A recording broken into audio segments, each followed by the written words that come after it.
हर हर महादेव। सावन का महीना आ गया है और सावन का महीना बहुत ही पावन महीना होता है। इसमें भोलेनाथ की पूजा की जाती है और भोलेनाथ पर बेलपत्र भी चढ़ाया जाता है। लेकिन कुछ लोगों के मन में हमेशा ये संशय रहती है, क्या हम बेलपत्र का पौधा अपने घर में लगा सकते हैं या फिर नहीं लगाएं, और किस दिशा में लगाएं, कहाँ पे लगाएं।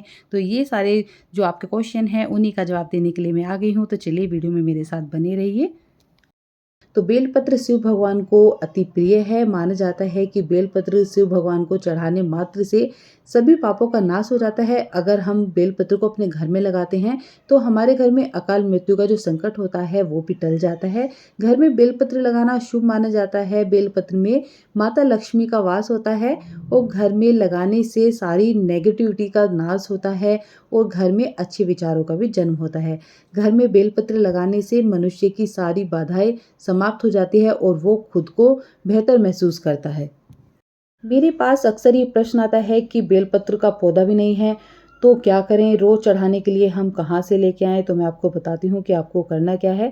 देखिए, पहली बात तो ये है कि बेलपत्र जो होता है वो कभी भी बासी नहीं माना जाता है। अगर आपने अपने घर में स्टोर करके रख लिए हैं तो आप डेली के अपने उसमें से पत्ते लेकर उनको अच्छी तरह से धोकर भोले बाबा पर चढ़ा सकते हैं। और अगर आप मंदिर में जा रहे हैं और आपके पास बेलपत्र नहीं है, आपको वहाँ पर चढ़ा हुआ मिल जाता है, तो आप वहाँ से उठाकर उसको अच्छी तरह से धोकर भी दोबारा से यूज़ कर सकते हैं। बेलपत्र का पत्ता कभी भी बासी नहीं माना जाता है। ये धोने के बाद दोबारा से उसी रूप में आ जाता है, शुद्ध हो जाता है। तो आप इस तरह से अपने बेलपत्र के पत्तों को यूज़ कर सकते हैं। किसी ने मुझसे पूछा था कि बेलपत्र हम गमले में लगा सकते हैं।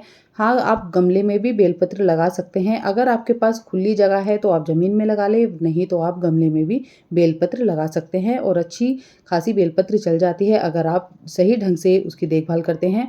तो अब हम बात करते हैं कि बेलपत्र हमें किस दिशा में लगानी है। बेलपत्र हमें किस दिशा में लगानी चाहिए? बेलपत्र उत्तर पूर्व दिशा में ही लगानी चाहिए। इससे हमारे जो घर के सभी लोग होते हैं उनमें प्रेम बना रहता है और हमारे घर की आर्थिक स्थिति भी ठीक होती है। बेलपत्र जो है हम शिव भगवान पर चढ़ाते हैं। हमें बेलपत्र कब तोड़नी चाहिए, इस बात का भी आपको ध्यान रखना है। बेलपत्र आपको कभी भी अमावस्या के दिन भूलकर भी नहीं तोड़नी है।